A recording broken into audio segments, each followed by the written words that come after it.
Hi my beautiful and unique weirdos, welcome back to my channel and welcome back to my face. So this is going to be Leslie's challenge not to look at herself in the viewfinder and to look at you beautiful weirdos, you guys.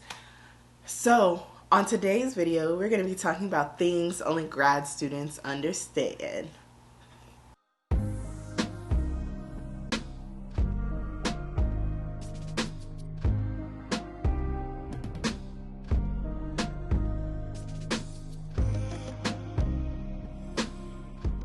Number one, having a principal investigator or an advisor. So an advisor is basically, I call it an advisor, some people call it a PI, a principal investigator, whatever you call it. It's the person that is funding your research. The professor that you choose to do research under is your advisor. So let me start back in the beginning. In the beginning, you come in grad school happy and full of hope. They soon rip that away from you. And one of the ways they do that is by saying, oh, we're going to have this meeting where all of the advisors are going to show their research and you're going to choose the advisor that fits you and your needs and it's going to be amazing. No, it's never quite like it is in the stories. Anyways, they show you all your research. You're like, oh, I really want to work with, I don't know, planets, or I want to work with semiconductors, or I want to work with high energy physics, like whatever it is, quantum, if that's what you do. I can't relate. I will never do anything quantum related, ever. Whatever you decide, you're going to go off on your course, chosen path, pick your little advisor, be like, oh my god, it's going to be so great. That's when the reality will set in. This person has the ability to control your whole destiny in grad school. They choose your project, they choose your time management, how many hours you got to be in the lab, if they're going to be able to pay you, if they're not going to be able to pay you and you're going to have to teach but still work for them, or you're going to have to teach their classes. Are they going to make you stay in the lab all day? Are they going to make you code all day? Do they give you time off? You just never know. Everybody's advisor is different, and I've had three advisors actually. I've had 3 advisors at this point, and all of them have been completely different. So you really want to take your time and choose your advisor wisely. I cannot stress this enough. You really need to evaluate yourself and how you work. Don't be afraid to change, especially in the beginning. You don't know what you want until you experience it sometimes. You're like, I thought I liked ice cream until I had chocolate cake. And chocolate cake is way better than ice cream. So bye-bye ice cream, I'm going to chocolate cake now. That's a weird reference because I'm weird. That's fine. Number 2. Always being tired. I kid you not. Ever since I started grad school in 2014, I feel like I've never known what real rest feels like. We don't get vacations. We don't get time off on spring break. They're like, get in the lab and write some research. So my roommate was coding the other day. I walked in and she was asleep. I was like, I thought she was coding. She was like, man, I fell asleep while coding. This is the kind of life grad students live. We are always tired. Being tired is so much a part of our lives that it's normalized. Like, we don't even go talking about we tired anymore. Like, everybody knows we tired. It don't matter. You still got to do all them quantum homework problems, though. You're going to be up all night studying for that electrodynamics test. Don't let it be a Landau book, because you're going to be out here like, okay, so, I know this chapter is only like 4 pages, but like, how did he get from step 32.3 to 37.9? Like, I don't understand, Landau. Like, what did you do?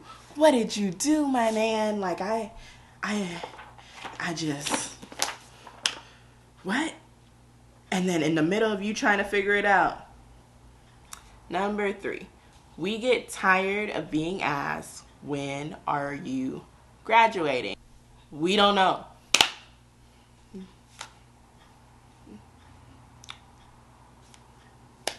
I don't know what else to tell you. We don't know when we're graduating.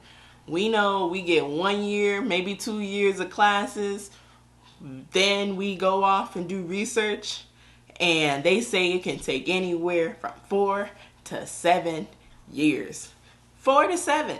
That's a big range. Like, people are like, when are you graduating? I'm like, in 4 to 7 years. They're like, what? What could you possibly be doing for 7+ years? And I'm like, I don't know, inventing something. That's what research is. I have to make a meaningful impact on science. I don't think people realize that. Like, it's not like I'm just doing something that's already been done. It's not just, oh, let me just go in and measure that, write it down, boom, PhD. Like, what do you expect? Like, it's gonna take a minute. Or if I'm getting my master's, you get a little more leeway. But like, even with my master's, I was supposed to get that in 2 years. It took 3. So I mean, we don't know. We don't know when we graduating. Stop asking us. We don't know. Please. Number 4, being the broke friend. So in undergrad, you might have been like me. I went to Spelman. Pretty much all my friends was broke. We was all broke. We was all struggling. We was all scrapping together our little pennies, you know, to get a little MARTA train ride to go to Lenox Mall and buy us a little cute outfit from Wet Seal or, I don't know, Rainbow or Body Shop. I don't know. Wherever we was going. Trying to get us a little cute outfit to go to the party at 9 so we can get in free. Like, that was me and my friends. We was all broke. Nobody was talking about VIP nothing. We wasn't talking about no trips to Europe. We was all broke. But then you graduate and everyone gets their nice fancy jobs, and if you're the only person going to grad school, then you're the only one that remains broke. Everyone starts getting careers and nice pay grades and raises, and then they start being like, oh, I'm building my house, and you're like, oh, well, that's nice, because I'm still broke eating ramen noodles. But no, seriously, we are still the broke friend. Like, my friends wanted to go to, I don't know, they had like 3 trips planned for all their birthdays. There was like, one wanted to go on a cruise, one wanted to go to Vegas, one wanted to go overseas, like to Europe and stuff, and I was looking at my bank account like, we not gonna be able to do none of that. I'm sorry, sis. Look, I'm still broke. Like, but that, it sucks. It's cool when y'all was all broke, but like now I'm missing out on trips to Europe because I'm still broke, man. Like, that sucks. It sucks. It sucks. Like, I don't got no money. Like, I don't know what to tell you. Like, I have no money for your European vacation. Like, I barely got money to buy food next week. I barely got money to pay rent. I barely got money to put gas in my car. Barely. I know you guys are all successful. I know you guys are ready to have grown-up vacations. Give me a few more years, man. Just a few more years and I'm gonna catch up, okay? I'm gonna be making these 6 figures eventually. I better. I'm just saying. 6 figures better be in my future. All this school, 6 figures better be in my future. So the final one, number 5 for this video, is group meetings and going to colloquiums. Colloquiums. You know what I'm talking about. If you're in grad school, you know exactly what I'm talking about. Don't come for me. Group meetings, first of all, are like the worst thing that someone has ever invented. So basically, you get in a room with your advisor and any of your other lab mates and maybe some co-collaborators that are also in the department. Let me stop clapping. And basically, you present your research, and everyone has to do it. Everyone has to talk about their progress and how much further they've gone, what their plans are. And you always got someone who did their presentation the night before, but like, you not gonna know. Like, you don't know that I just whipped this together, you know, right now. Right before this meeting, I was just like, slap these graphs on a PowerPoint. But it's gonna look real nice. But then you also had that other person that just come in there with nothing. They be like, I don't know. Then you gotta hear a lecture about that person. Like, you didn't do nothing, but you know you didn't do nothing, but like, you at least tried to fake it, but like, they didn't. So now we all getting a lecture about procrastinating and how we need to be more responsible because we're adults now, and blah, blah, blah, blah, blah, blah. And then you get the overachiever that presents every minute of research they've done since they've started at grad school. Like, they just won't stop talking. I'm like, yo, like, we get it. Like, no, there's no question. We get it. You're an overachiever. You outshined all of us. You did research for months in 2 weeks. We get it. But like, come on, dude. I'm trying to get lunch, man. I'm trying to get lunch. Like, are you ever gonna stop talking, man? Like, I just be like,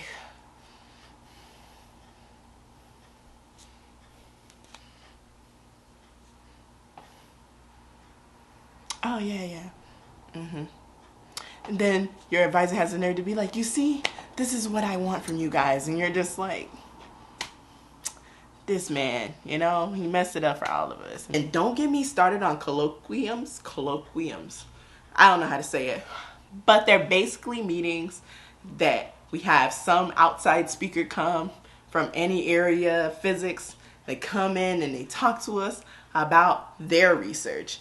Those meetings are also bad, but for a completely different reason. So you go to the meeting, they're always at terrible times because they're trying to find the best time that the whole department can meet, which doesn't exist, by the way. There is no convenient time for everyone to meet. It never has existed. Basically, colloquiums, you come and there's a speaker, and they're normally from another college, another campus.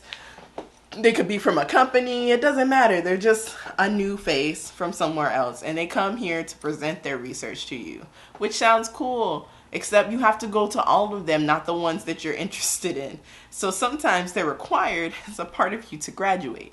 And so let's say, for me in particular, if someone comes up and starts talking to me about astrophysics, I am going to be lost immediately.